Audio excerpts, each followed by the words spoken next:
Hello, everyone, and welcome to Nick and Matt Get Goosebumps. I'm Matt. I'm Nick. And we're going to get goosebumps, aren't we? Oh, God. I've already got them. Oh, they're coming, because we got Welcome to Dead House. Written by who? R.L.Stine. And his name comes up quite a bit in this series, doesn't it? It does. I believe he wrote most, if not all, of the Goosebumps series. I think there are probably some that he didn't do. Well, you can't write them all. But let's give him the benefit of the doubt. He is the creator of the Goosebumps series, a series that we have loved ever since we were little walkers, little children, just learning how to walk. Yeah. At the age of 7, 8. I mean, that's when I learned to walk. When did you learn to walk? I wouldn't say I've mastered walking yet. I mean, who has? But we're getting there. Baby steps. Literally. That's what it's not there for. Figuratively. Exactly. So this first book came out in July 1992. This is somewhat of a 25th year anniversary. It is the 25th anniversary of Goosebumps, isn't it? Yeah, it is. What did you think about this book, Nick? Just a broad strokes. Yeah, here. I mean, I read the book. It was the first time I had read it. And I gotta say, this is the book you launch your series with? I hear a little bit of disdain in your voice here. Are you not saying that this should be the cornerstone of the Goosebumps series? No. No. Interesting. Because I've read a lot of the books, but this was one that I had never gotten around to. But it was just crappy, shitty, no good. Too scary for you? No. I mean, it was certainly, it like, towards the end especially, it just got very gruesome. It was just like the ending of Raiders of the Lost Ark over and over and over again. But for me, it was just, it took forever to get going. And I'm surprised that, like, a kid would be able to, like, keep up, well, not keep up with it, but stick with it, because there's a lot of chapters of just nothing, and it's only, like, towards the end where it's like, okay, finally we know, like, what the threat is, what's going on, and it's all over so fast. Do we know what the threat is? Are they zombies or are they vampires? That's the thing. I don't know. And that's the great thing about it. It breaks boundaries, Nick. Does it? It's got to. What boundaries does it break, Matthew? R.L.Stine thought that this book was too scary. Did he? Oh, yeah. And yeah, I can see that, especially for what age group this was geared towards. I mean, this is 8 to 12. It says right there on the back, 8 to 12. Okay. And, you're dealing with descriptions of, like, little kids melting and eyeballs rolling out of skulls and rolling around and... yeah. The demise of Karen Somerset. We'll get to that later on. We will get to that. But so gruesome and haunting. Well, I mean, appropriate for Dead House. Even Amanda's dream. It's a horrifying dream. Why don't you take it away with the summary and we'll get into this right proper. Yeah, we'll do that. Nick, before we get into it, I want to know, do you want to be friends with me? Forever? Wait, forever? Wait, where am I? Is this Dark Falls? Do you see any light pouring through those clouds? Aren't the trees too tall but it's and spring, gnarly? And spring is horrible, so... No, yeah, you're right. It is kind of like Dark Falls right now. It is. You know what? Conveniently, Dark Falls is where Welcome to Dead House takes place. It is. Yeah. What brings them to Dark Falls? What brings this family to Dark Falls? Well, a late uncle that no one remembers. And that doesn't... No one's ever even heard of. No one's heard of this dead uncle. Oh, no. No, of course not. No, Amanda and Josh, they are the protagonists in this. They are the children. They are our voice in this book. Well, Amanda it's written from Amanda's perspective. Like, she is the narrator. No, so yes, Amanda is the one. Yeah. These are the books. I think they've tried a few where it was written in the third person. We'll get to that when we get to that. I'm going to say I didn't like those. As a kid, I like to be inside someone else's body. Wow, okay. If you're just tuning in, this is a podcast about Goosebumps, the popular children's book series written by R.L.Stine. Although, why would you just be tuning in? This is a podcast. You're listening from the beginning, right? I don't know. People are strange, man. So Amanda and Josh's father inherit a house in Dark Falls from his late Uncle Charles, and nobody even knew it existed. There's no question about it. But this doesn't raise any red flags. Not at all. No, when you're getting something for free, a whole free house, drop everything. Yeah, okay, but let's just say you just get a random letter in the mail saying, hey, you just, some uncle just died that you've never heard of. You've got this great house. It's in Helltown. Are you going to go? Yeah. Well, hold on. Now, in present time, because in present time it feels like I'm getting scammed. I don't trust anybody in this world. But in the 90s, nobody's trying to screw you over in the 90s. No, they had already done that in the 80s. Exactly. 90s were a free time. Yeah. A great time. So anyway, they drive up to the house to check it out before moving in. Now, they're checking it out, but I think that Dad's already decided they're doing it. I mean, he seems pretty dead set on it. Yeah. No pun intended. Oh, yeah. A pun somewhat intended, I imagine. No? All right. So the kids are very upset. Josh in particular. What do you think about Josh?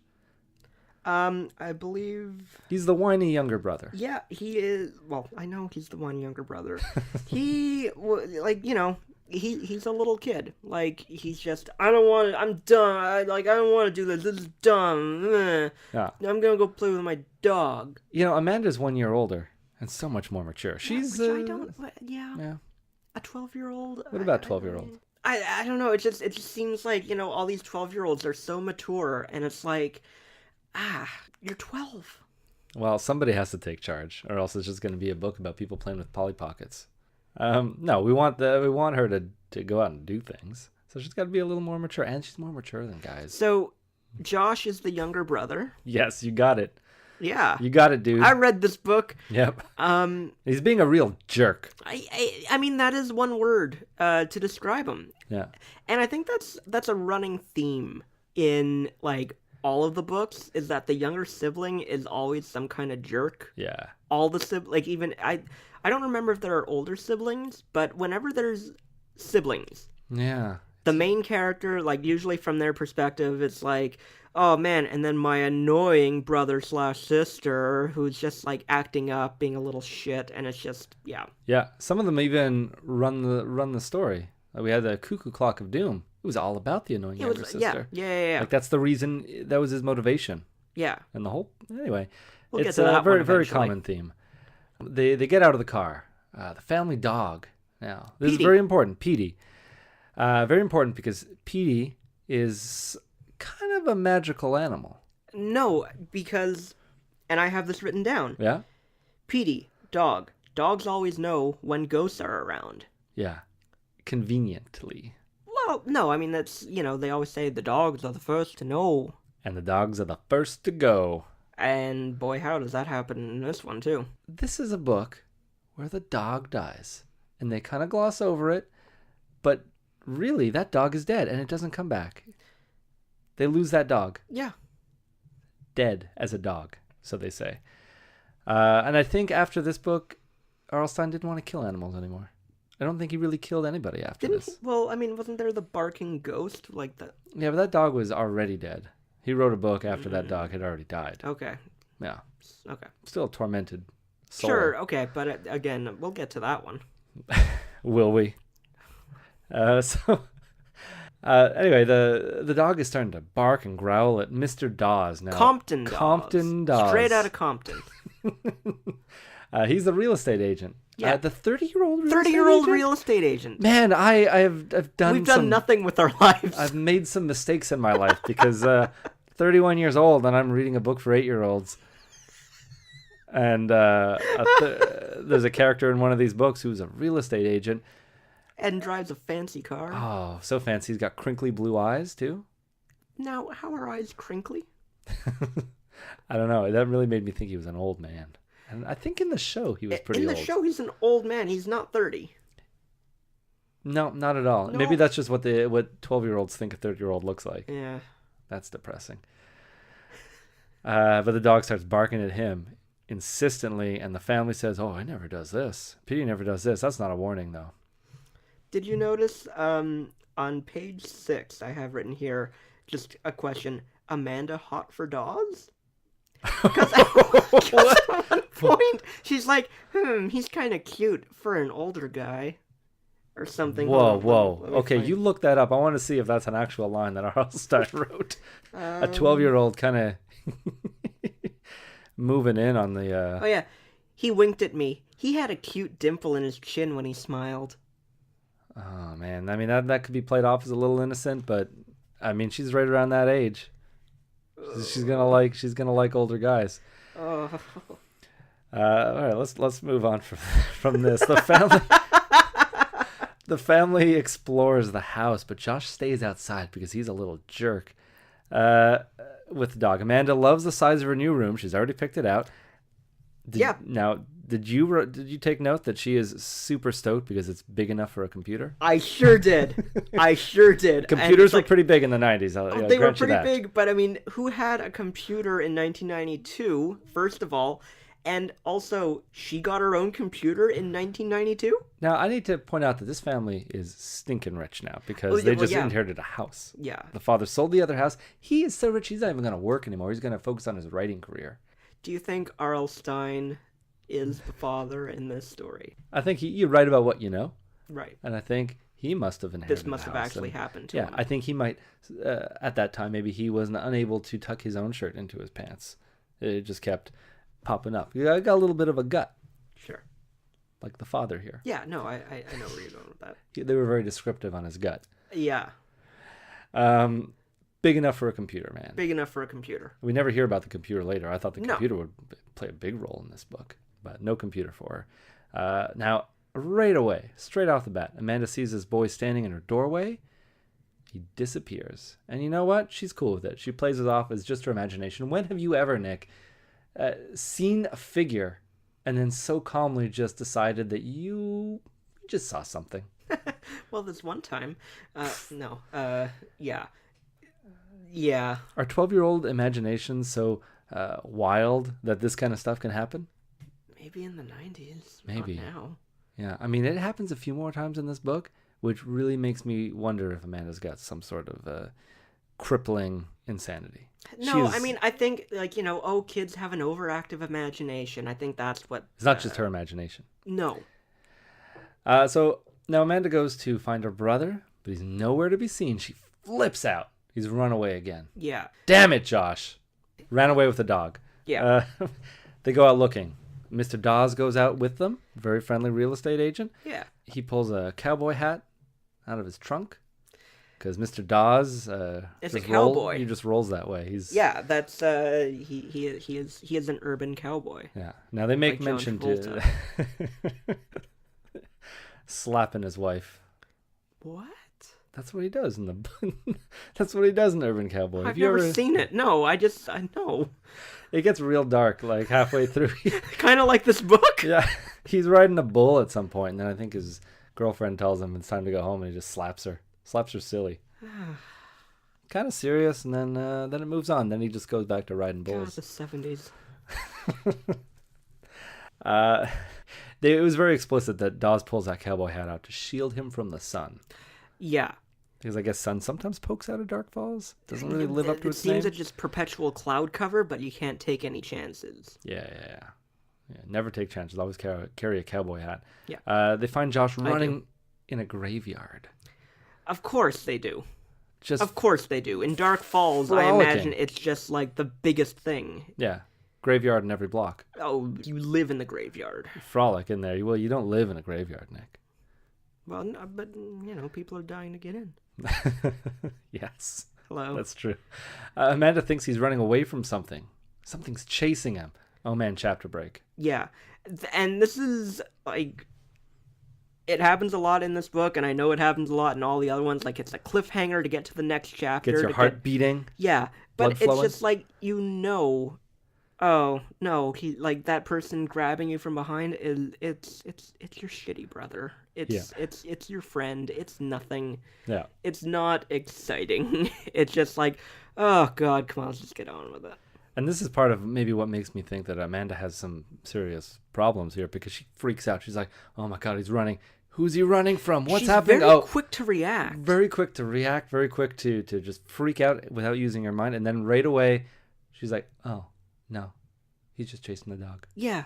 It's okay. like, I which means like, oh, maybe her imagination is just, like, that's one of those things where her imagination is just so overactive that she's like, oh, well, I guess I did just imagine that boy in my room staring at me. Yeah, maybe all of this is going to make her into the girl who cried wolf. Or monster. Oh. Flash through the next couple of weeks, Nick. The Benson family is preparing to move. They haven't moved yet. No, they were just visiting the house. Yeah. Kind of a waste of a chapter. Well, just have them move in. I'm not complaining because this is chapter 2 we're on now? Yeah, and we get a real good character moment here between Kathy, the best friend. Oh, yes. And Amanda. But before that, you notice the parents are fighting a lot? Yeah.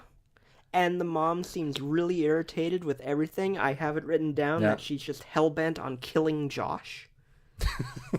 That's verbatim. Yeah, not verbatim, but she's just like, I'm going to kill him. I'm going to kill him. And it's like, whoa. Why?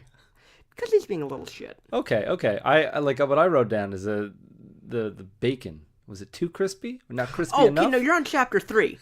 You're on chapter 3 because I have the bacon fight written down. Too. Oh, the bacon fight. That was chapter 3. Right? Yeah, no. Okay, so yeah, dumb cliffhanger is dumb. I wrote. Okay. Straight Outta Compton and the bacon fight. Oh, the bacon fight. So much lard being tossed around here. Now let me just. You want to read an excerpt? Yeah. Oh, so this is Amanda narrating on page 23 for those who want to follow along. I wasn't the only one who was nervous about the move. Mom and Dad were snapping at each other over nothing at all. One morning they had a big fight over whether the bacon was too crispy or not. In a way, it was funny to see them being so childish. Josh was acting really sullen all the time. He hardly spoke a word to anyone. But it's just like, why are you... There's issues here.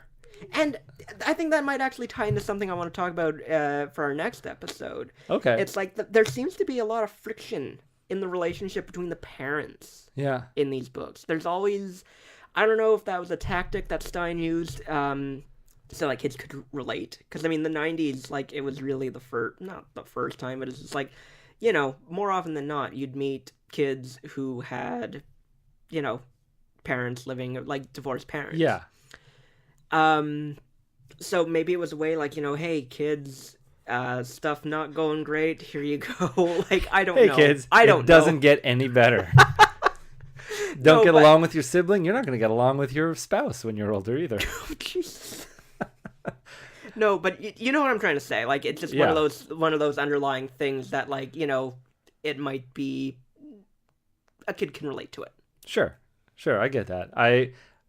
Now we also have Josh, who's being really a little shit, shutting himself out. He's acting out, but really shutting down. I don't think the parents are really paying attention. They're too busy worrying about the bacon. They're too worried about the bacon. It's all about the bacon. All about the bacon. Who brings home the bacon? How well is the bacon going to be cooked? No waffles.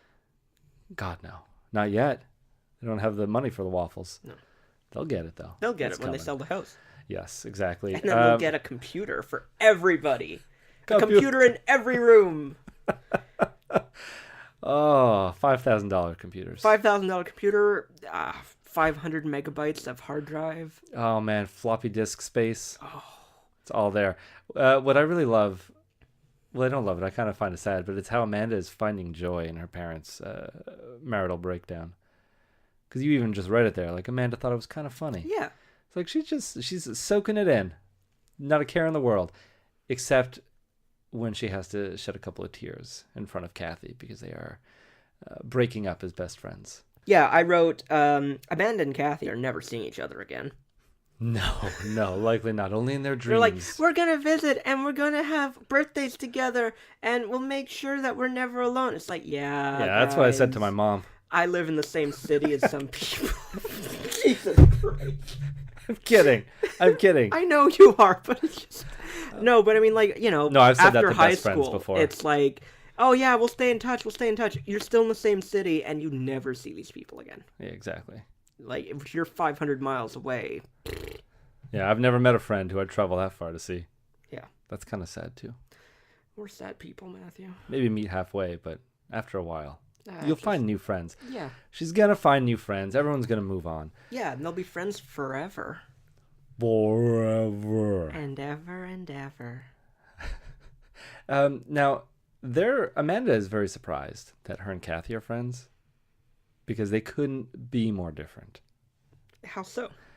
Just really physical attributes, which is strange because I don't find that plays a factor in friendship. Okay, this was my note. Okay, this was my note. Go ahead. Is this going to be Get Out? Why? I thought it was implying that like they're different races and like. Oh no. Oh okay. No, I mean they, for all intents and purposes, they could be more different. They could. What they're saying though is, now Amanda is tall, thin, curly brown hair, dark brown eyes, and serious face. So she's been told she's got a very serious face. Now, compared to her friend Kathy, she's just kind of chubby. She's got blonde hair. Now, we all know chubby people with blonde hair can't be friends with tall people with curly brown hair. I mean, it's the law. Yeah. So they're kind of breaking some new territory in here. 90s were a very progressive time for friendship. Sure, for friendship. So it's kind of sad that we were seeing this friendship just crumble. And we know it's never going to heal. Well, I mean, yeah, but at the same time, we also know that they're not staying in Dark Falls. Like, they'll be back there, like, as soon as, like, the house eats itself, like Amityville. Yeah. Spoiler alert for a 40-year-old movie. Yeah, that's nice that you did it after the fact. Yeah. It's so they cry. They cry it out when we move on to moving day. Amanda sees the boy again. Open up the door. Now, Amanda sees the boy again. She sees the boy again. So that means the first time was not her imagination. Now she's making connections, being like, oh, the first time I thought it was my imagination. Now I see him twice. I'm deciding that I also saw him the first time. So she's her brain, shifting her story to match her. Her brain don't work right, Nick. I think you're being harsh on a fictitious 12-year-old, but... Well, okay, she's looking at it from her front window. No. That's where the boy's looking. She's down. She sees this boy. From her room, right? Yeah. She goes to investigate. Very brave. Just as she's about to open the door, a hand grabs her from behind. Oh, no. It must be a ghost. No, man. Just your brother. Just Josh. Fucking Josh. Yeah. He's trying to scare her. In turn, later on, she tries to scare him by lying on the floor. Head in the closet. And she's lying there for a while, isn't she? She's not the best at trying to scare people. She's like, you're just lying down in a room waiting for someone to come in. Yeah. Does it get Josh? I think Josh gets a little freaked out. I don't remember. I thought what happens is that, like, she realizes there's someone else in the closet with her, and it's the boy. Oh, yeah. They both thought they heard noises in the room, and he freaks out, runs and tells their parents, resulting in a forced truce between the two. Which also happens a lot. In the series? Yeah. Kids got to get along, and they're going to have to learn to band together because eventually they'll need each other. Yep, just like in life. They always need each other, except for Tara in Cuckoo Clock of Doom. Nobody needs her. We're not talking about that. I know, but I'm just saying R.L.Stine likes to have these siblings reach some common ground and realize that they need each other, their family.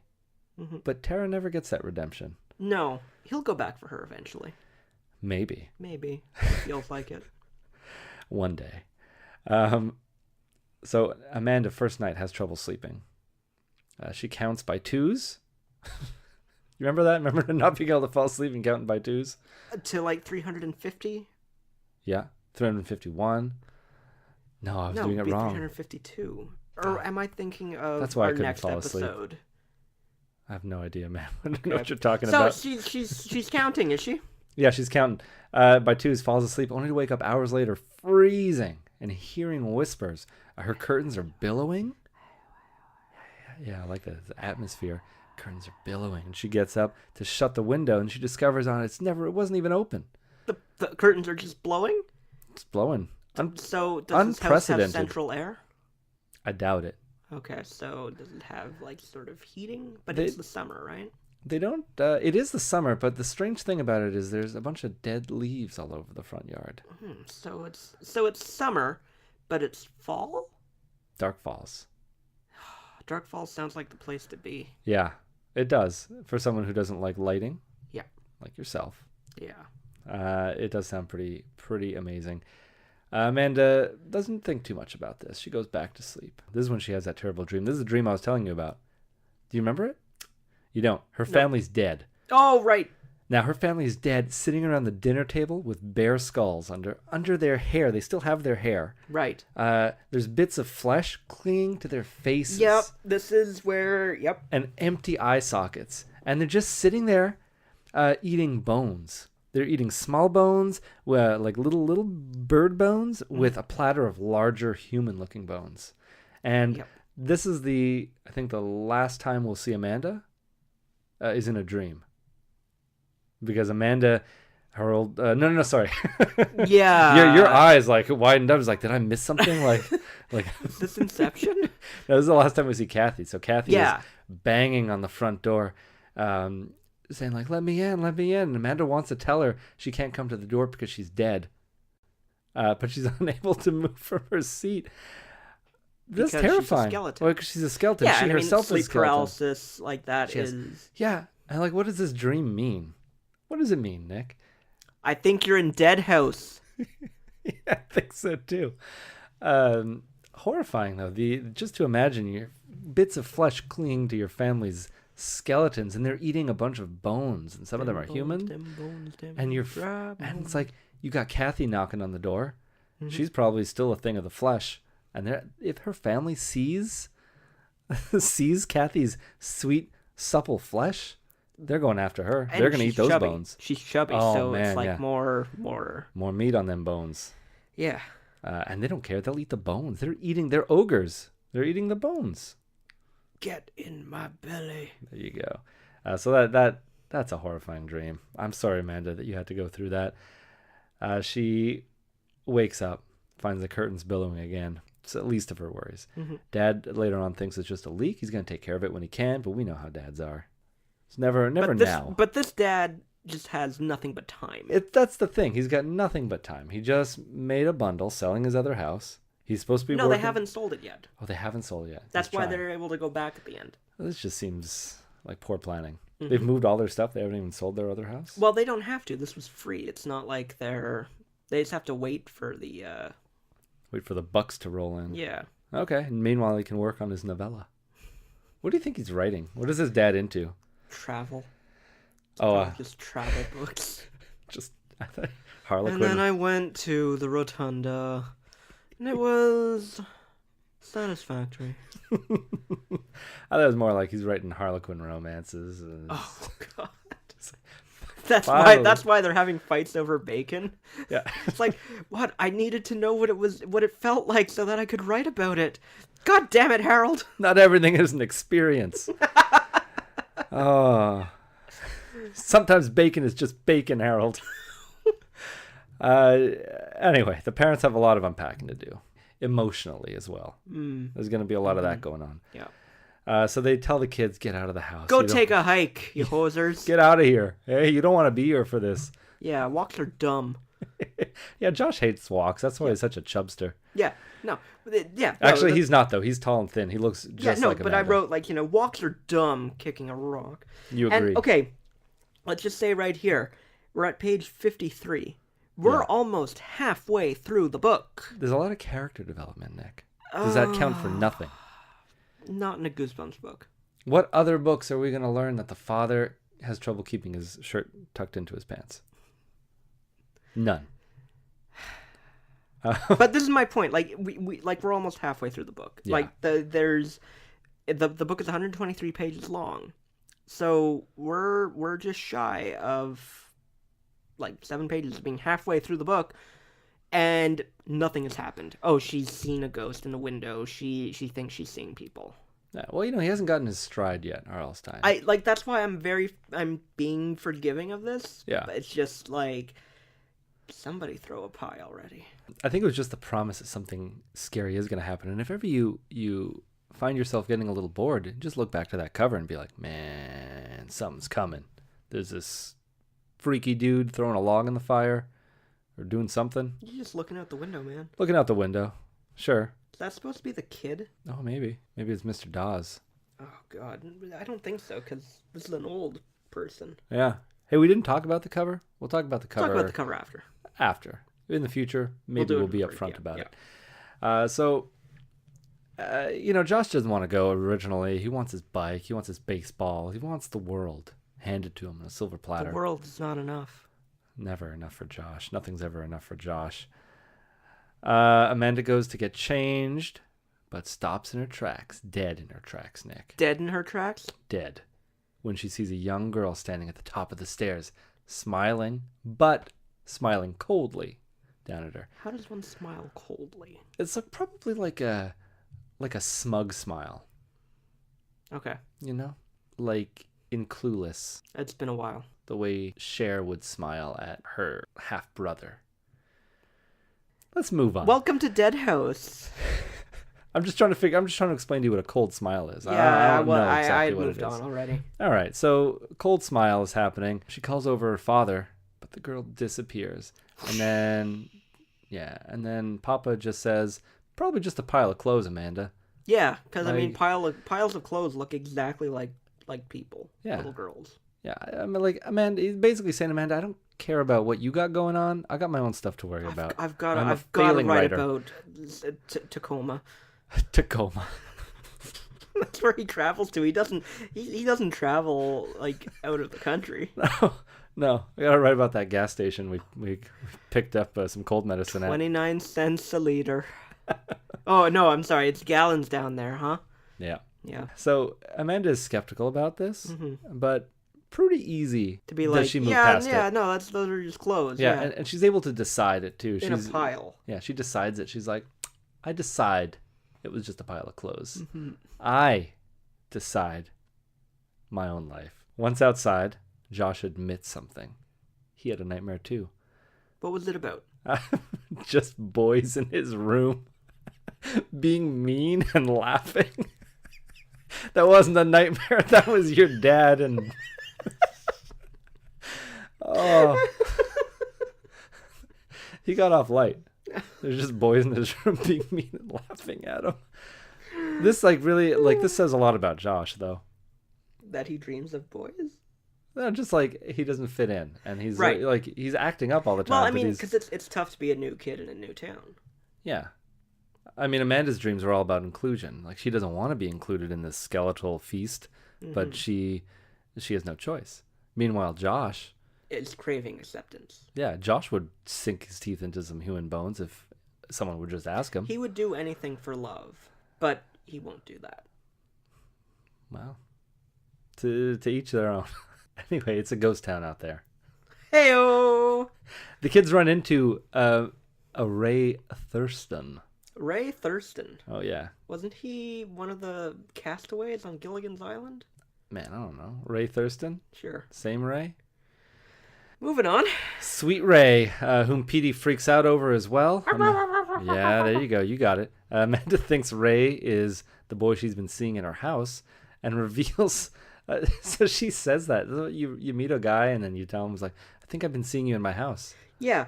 That's the thing. Like... And they keep making an excuse for the dog.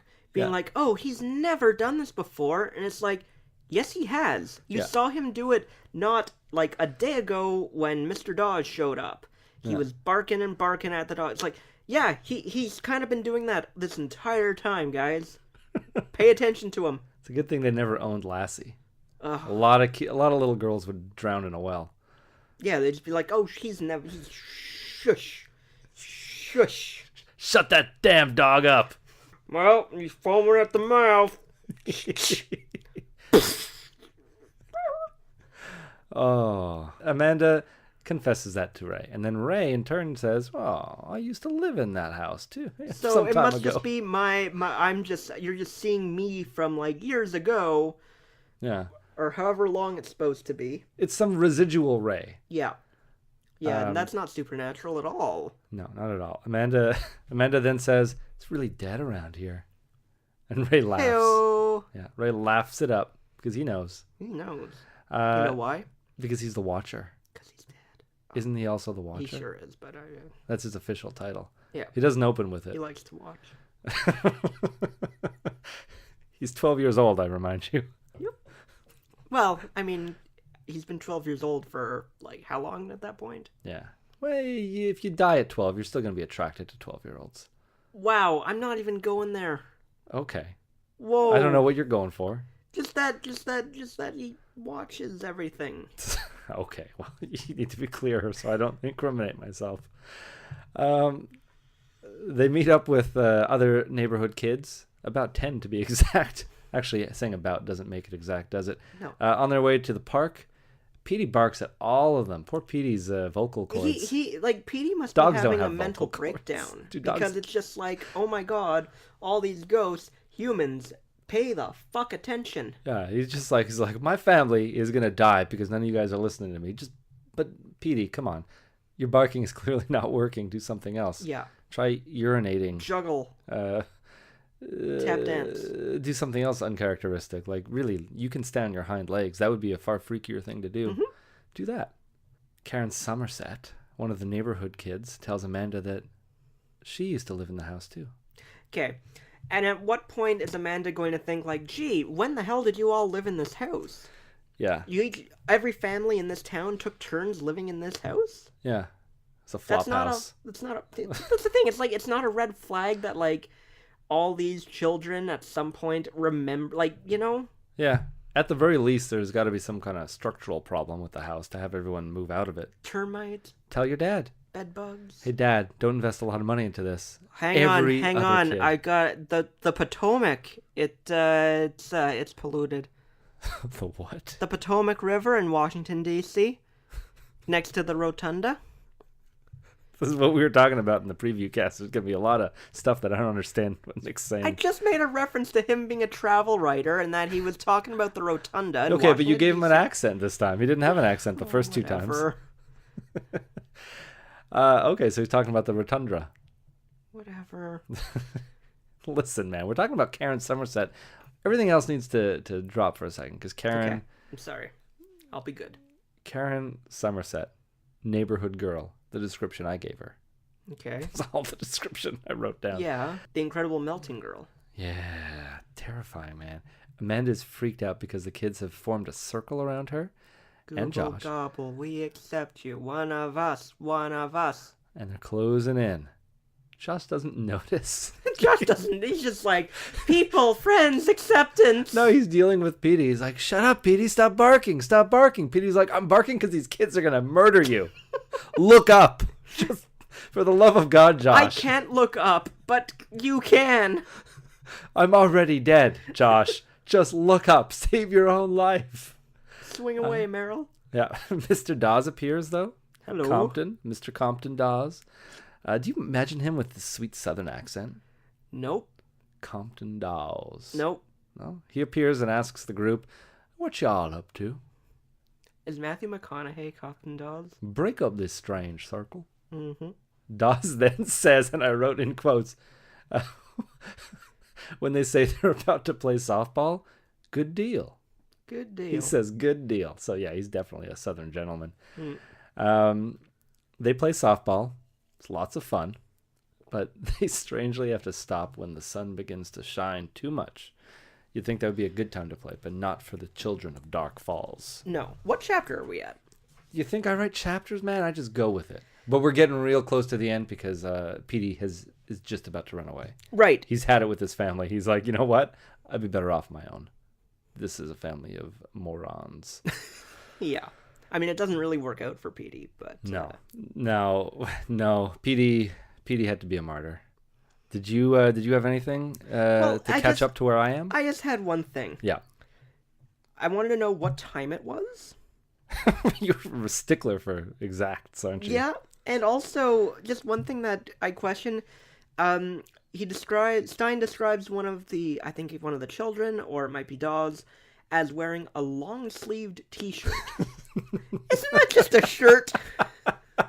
Who's wearing a long-sleeved t-shirt? Okay. No, it's either Dawes or Ray Thurston, right? I mean, there's other characters, too. There's George Carpenter, neighborhood boy. He's on the top of the world. Jerry Franklin, neighborhood boy.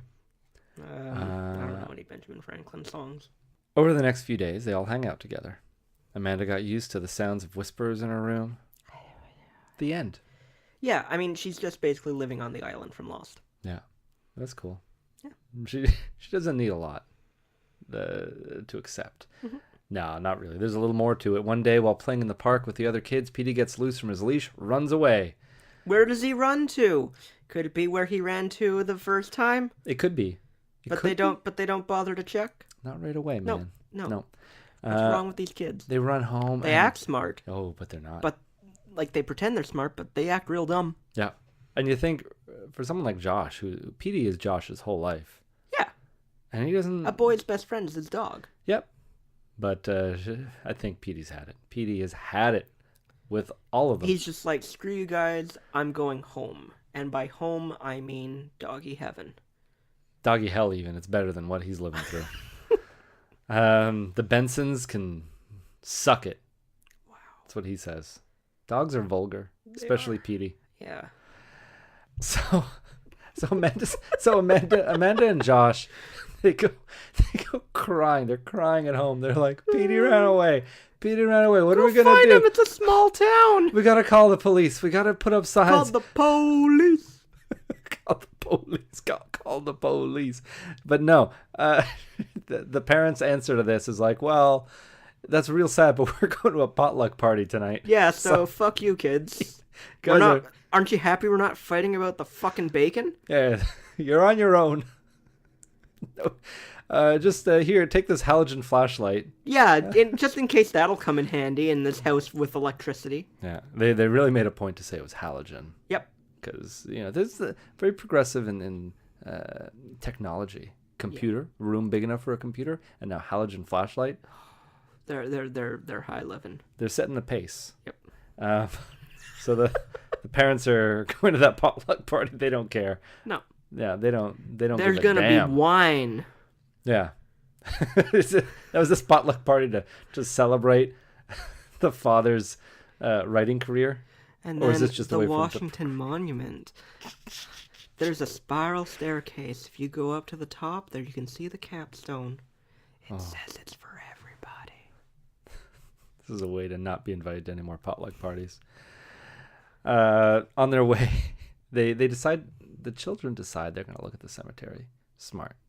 Would have been smarter to do it right away. Yeah, not at that's why I asked what time is it. I think it's, okay, the parents are about to go to a potluck party. I'm thinking it's like 7 o'clock. Okay, and they're going to bed? A 12-year-old is going to bed at 7 o'clock? It's already pitch black out? 9 o'clock then. Late potluck party. It's really, it's a swinger party. Let's just call it what it is. Yep. The way that they're working on their relationship is that they are they're exploring an open things. relationship, which I guess after what we know would be considered necrophilia. Wait, what? Well, I mean, yeah, because that's why Mr. Dawes is going, because he's got all the keys for this tea party. He does. He's the key master in this. We're making a lot of assumptions. Yeah. And who's the gatekeeper? I don't know. Yeah. Moving on. They're on the way. They're on their way to the cemetery, but they run into Ray Thurston, who's thirsting for blood. Yeah. Apparently, because they're vampires. Zombie vampires. You don't bury the lead. You're just going right into it. Huh? Yeah. Well, I think we've alluded to it enough. Yeah. Well, you know what Ray's being all like, don't go to the graveyard. Let's look other places. Stay out of the graveyard. Stay out of it.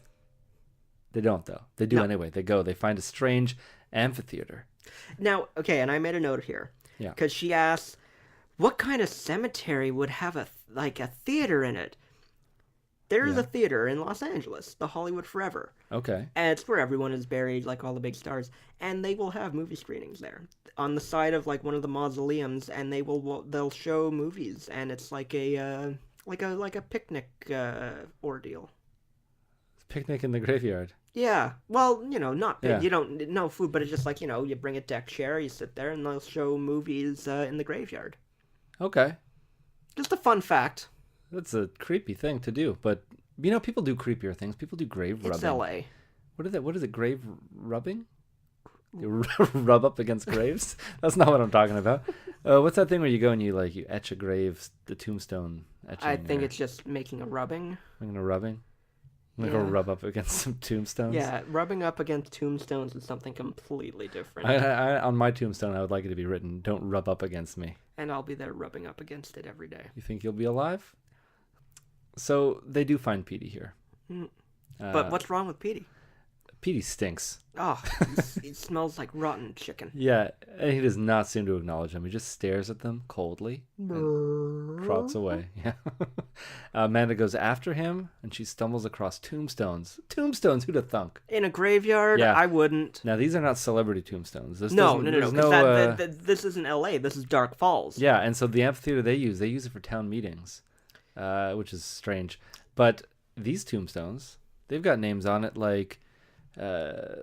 Ray Thurston. Ray Thurston's on George there. Carpenter. Yeah. Karen, what's her face? Karen Somerset. Yeah, it's a nice name. I like it. Yeah. Jerry Franklin. Jerry Franklin. Other names too. I don't know them all. No. But you know what? We know enough. We know enough. Ray Thurston is there. And Ray reveals now how he is dead. Sorry, I just made the Home Alone face with my hands on my cheeks and an open mouth because I, for one, am shocked to hear that there is gambling going on in this establishment. Shocked and revolted. This is unacceptable. Ray's been dead this whole time? Ugh. Why doesn't he stink? Why does Petey stink? Well, he's fresh. Fresh dead, eh? Yeah. Sometimes. I think after a while, you shed off the... Yeah. You know what? I'm sure Petey's thinking sometimes dead is better. Definitely I see better. what you did there. It's definitely better. For Petey, this The is Shining. Okay, Ray reveals how he's dead. Oh, yeah. I'm shocked. But it's okay, man, because he's real sorry. Oh, yeah, no, he's real sorry. He's sorry Amanda had to find out this way because he was trying to move in on her. And I think they had a thing going. They're 12, but yeah. They're 12, but I mean, age knows no bounds, especially when Amanda's into Compton. Young professionals. Yep. So this kind of puts a hole in her stocking. What? I thought I was trying to come up with an analogy like Don't do that. Just don't do that. Terrible. That's not even a thing. Let's keep going. So Ray is dead, and I'm shocked. Ray's dead. He's supposed to be the Watcher, and his job as the Watcher is to make sure they didn't find out too soon. This is the exact time to know. So dogs always know. They always know. And I made a note of that. Okay, what'd you write? I made a note of that in chapter 1, that dogs always know. But that's why they have to die first. Yep. That's why they have to die first. They have to. This dog is dead. It's dead. It had to die. Wrapped in plastic. Now, that's kind of horrifying because this doesn't happen in other Goosebumps books. So we know at some point Petey ran away, and when the kids were at home crying, the townsfolk murdered this dog. Yeah. Drank its blood. Yeah. They probably just, what's the word? Filleted? Whittled a bone. Oh. Because they like their bones, and just shanked him. Shanked him. Just shanked the dog.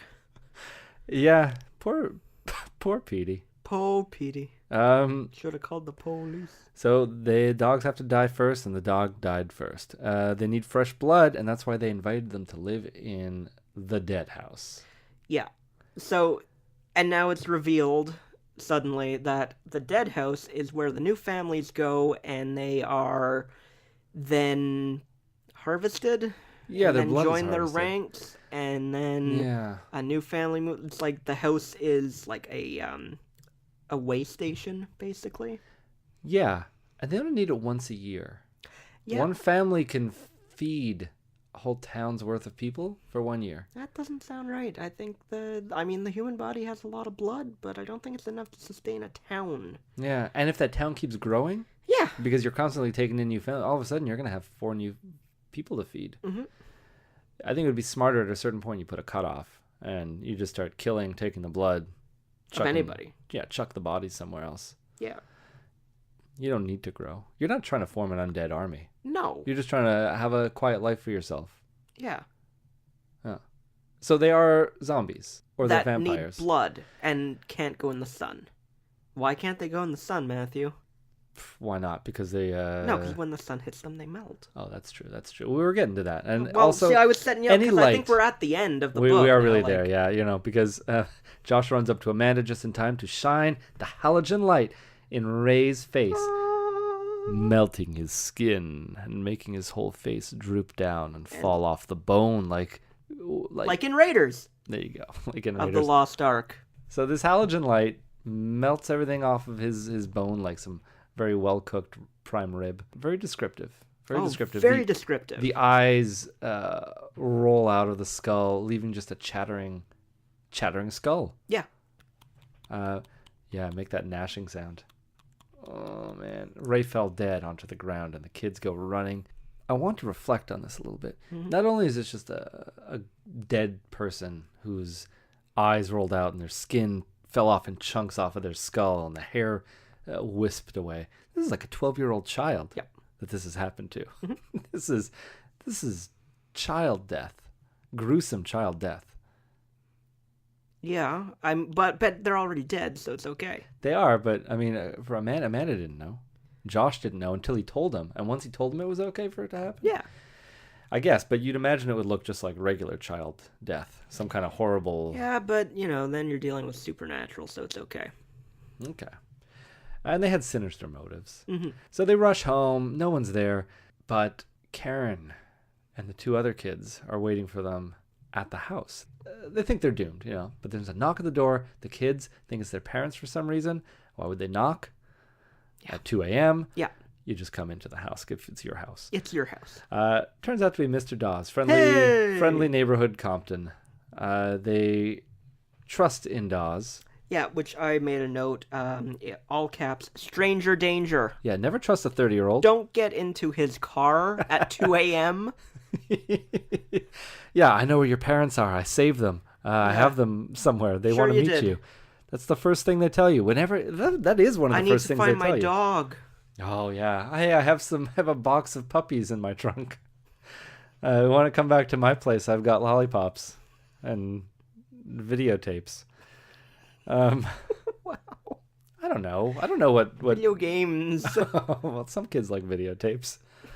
He claims he was at the party with their parents. Obviously, he was, if he was the keymaster, and that they are safe for now, waiting at the amphitheater. They were just there. Just there. A lot of running around. Once there, Josh sees Petey. Josh must be hating this, all this running around, all these stupid walks. Walks are turning dumb. Into stupid runs, dumb runs. He sees Petey again. He chases after him. Amanda chases after Josh. The whole chasing sequence. They run to Compton Dawes' grave marker. Oh no, he was dead too? I'm along. Shocked. Yeah, just a lot of running around and realizing people are dead. Dawes told them that Dark Falls used to be a normal town until the plastic factory accident. Just one word. Yeah. Plastics, just one. Can you imagine? This is back before when Dark Falls was just regular falls. Yeah. And it was just called regular falls. Welcome to regular falls. We make plastic here. No. This is before the plastics. Before the plastics. Yeah, this is the mayor. The mayor's talking about it. Hello, I'm Mr. Mayor. Town meeting. Town meeting in the graveyard, everybody. It hasn't been put in the graveyard yet. Oh, well then. No, this guy rolls into town and he's like... Figuratively or literally? He drives a car. Oh. He's like, y'all look like a bunch of healthy, God-fearing individuals. Well tanned, too. I'll say we are. If I could sum up the world of tomorrow in one word, it would be this. Plastics. Why, in the future, everything will be made of plastics. Walkmans, camcorders, Rubik's Cubes... I'm proposing a plastics factory that will put regular falls on the map. People will figuratively be dying to get in here. That was it. That's all the town needed for their undoing. Because there was... what happened at the plastics factory? There was an accident at the plastic factory. Yeah, and plastics caused everyone to go dead. Yeah. It released a strange yellow gas over the town, turning everyone into the undead. He tells the kids not to worry, though. Oh, yeah, no, it's cool. Doesn't hurt to die. Dun, dun, dun. Doesn't hurt to die. We're writing this in a... Suicide is painless. It brings on many changes. Sorry. It's an 8-year-old reading this, and you just take it away. It's like, what are you reading about? It doesn't hurt to die, Mommy. It's like, where'd you learn that? Compton said it. They just killed a dog, and now they're going to kill the kids. Stop letting him listen to those rap albums. Straight out of Compton. 2 bullets. Riverside.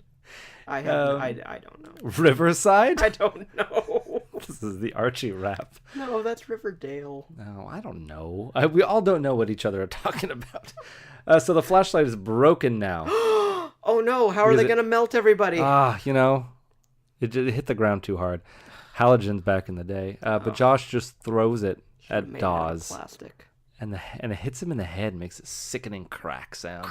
Cracks a huge hole in the side of his skull. I like the sound effects. Giving the kids a chance to run. Dawes can't chase them into the rising sunlight. So he retreats back to the amphitheater.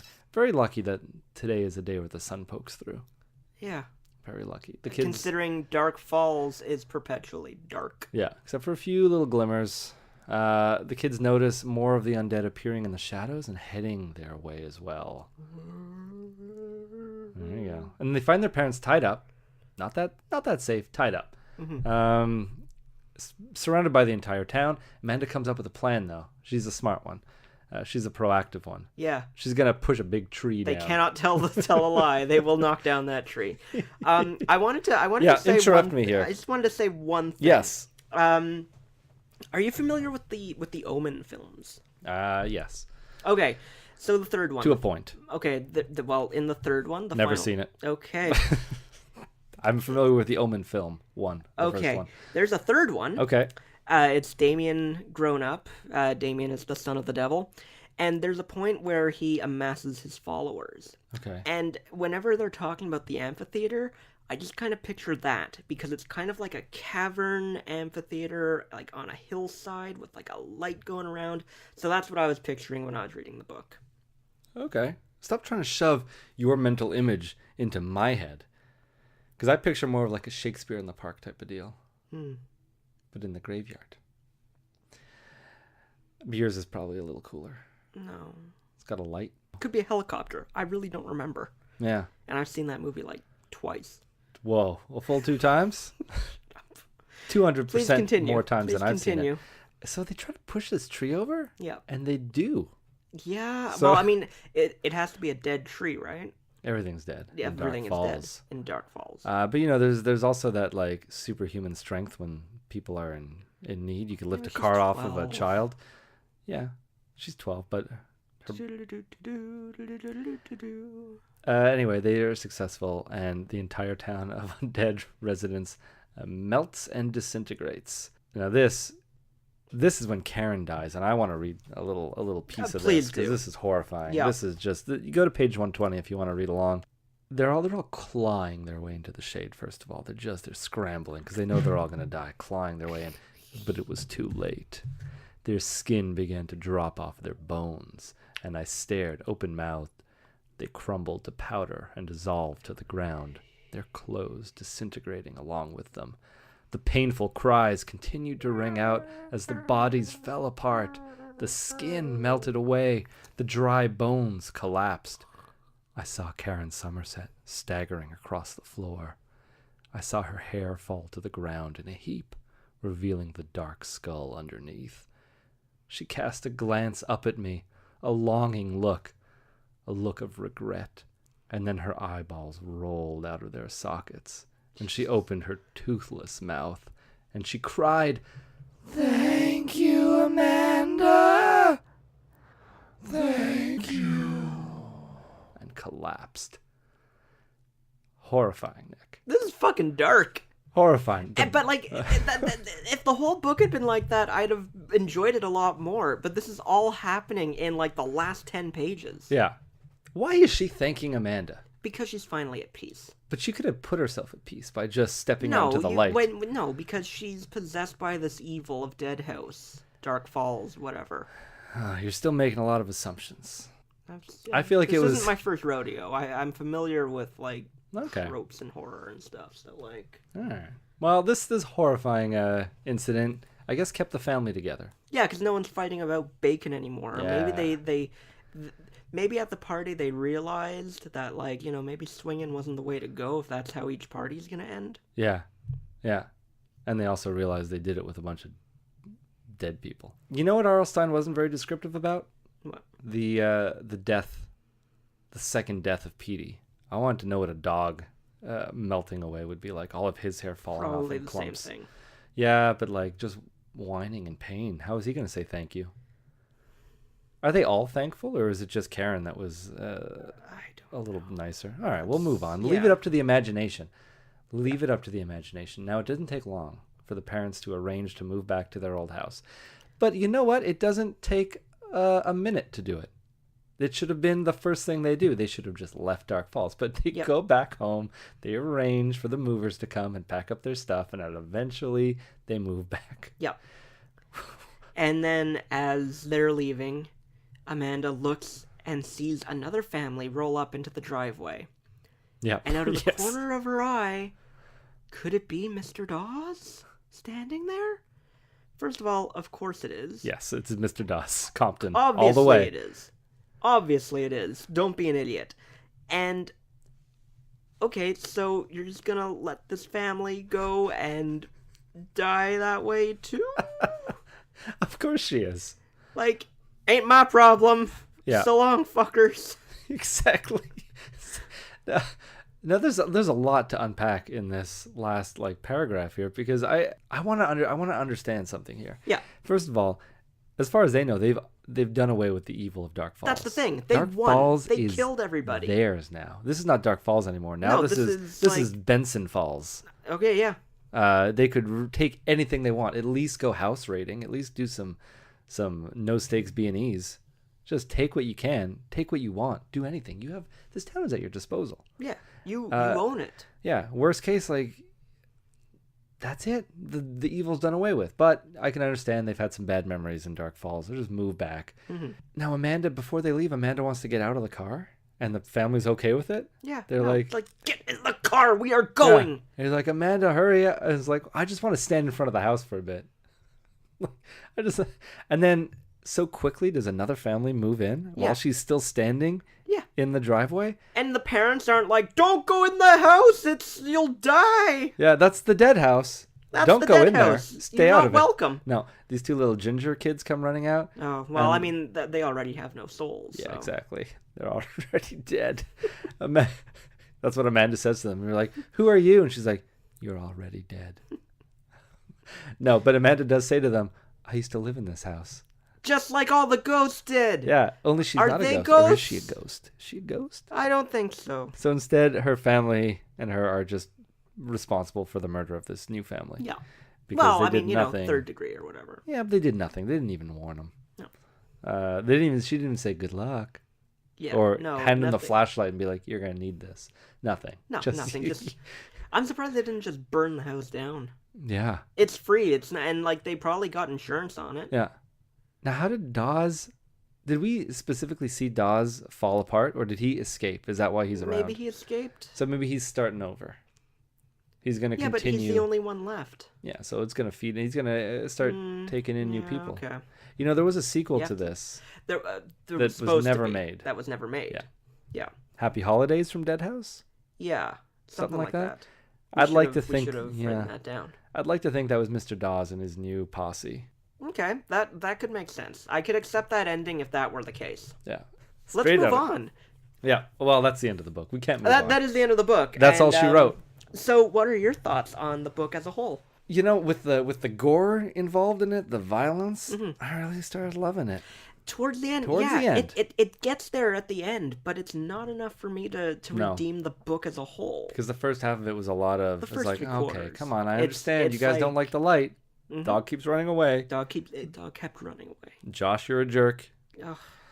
It got kind of repetitive. We kind of know what's coming, but I didn't think that was coming, and I still don't know if they were vampires or zombies. And I like that, and I like the ambiguity. You know, I'm less about the ambiguity. Okay. What you did not like this book? I mean, if it weren't for the ending really picking up like it did, I would have just been like, why? Like, this is the book you launched the series with. Like, why? Probably the first one he wrote. I mean, it probably was, considering this is number 1 in the series. Yeah. Good. It's not exactly a stretch to imagine that. No. Very good deduction skills. Yes. Elementary. But yeah, I think the story is there. Yeah. And the horror is there. But not the greatest execution. And there's a third element in here, ghosts. Because at first you think this is going to be a haunted house. Yeah. And it now kind of is, because how is Ray constantly in the room? How is Karen Somerset at the top of the stairs? How are these people there? They also have to be ghosts. Yeah. So now they're ghosts, they're zombies, because they're the undead. And vampires. And they're vampires, because they want blood, and it's all three of them. It's like... It's a trifecta. It's like they didn't know there was going to be a series, and R.L.Stine was just like, well, I'm just going to throw everything at the wall and see what sticks. Yeah. Kind of like the movie. We'll get to that eventually. Yeah. So, I don't know if there's anything else to talk about other than the cover. We didn't talk about the cover at the very beginning. We're going to talk about the cover right now. As far as covers go, Nick, what do you think of the cover to Welcome to Dead House? It's a fine cover. The house does not match the description in the book. No, but it's a creepy looking house. Yeah. With the door ajar. Like, it's a good cover. Yeah. I like the cover. I like the symmetry. I like the coloring. Mm-hmm. The coloring's great. The warm glow, very inviting, but the creature looming in the window, not so inviting. It's a sinister welcoming. Yeah. Now, who is that? That has to be Compton, right? But he looks too old and sinister to be Compton. But it also can't be one of the children. I think maybe Jacobus was just like, okay, here's the name of the book. It's called Welcome to Dead House. Okay, what's it about? It's a house. It's dead. It's your job. You do your job. I'll do mine. Yeah. This is all speculation, of course. So it's possible that it was just like, you know how in the old days they would make the posters of the movies before the movies were made? Yeah. So the posters were completely different, especially the low-budget exploitation films. Yeah. So that, I feel, is where this was kind of coming from. Okay. Maybe. I don't know. Yeah. Definitely one of the better covers, even though it's just a house. To me it is. I don't know. It's just I like the It's the iconic look of it. because it's the first one. Yeah, maybe that's it. Yeah. Like, it immediately, it sets the tone for the book and the series as a whole. Yeah. Like this is Goosebumps. This is a scary book. Yeah. And, reader beware, you're in for a scare. Yeah, definitely. And we are talking about the original Goosebumps cover art. Yeah, because there they have been reprints and stuff where it's not quite the same. Much more cartoonish. We're going with what we know, what we grew up with. Yeah. And they reprinted this book recently as part of a Horrorland collection series. Okay. And they changed something in the book. What did they change? The dates on the tombstones. Oh, they updated it for today. So then that computer reference isn't exactly out of sorts. Yeah. I think that's the only thing they changed. But anyway, that was Welcome to Dead House. That was Welcome to Dead House. And what would you rate out of 5 G-splats? Out of 5 G-splats, just really based on what I got at the end of this book, I'm going to give it 4 G-splats. 4 G-splats out of 5. Yeah, now, granted, this is the first book I've read in a long time. Maybe when I read the other ones, I'll want to go back and change the rating on this. You can't go back. No takebacks, eh? No. Yeah, I'm going to stick with 4. 4. Okay. 4 out of 5.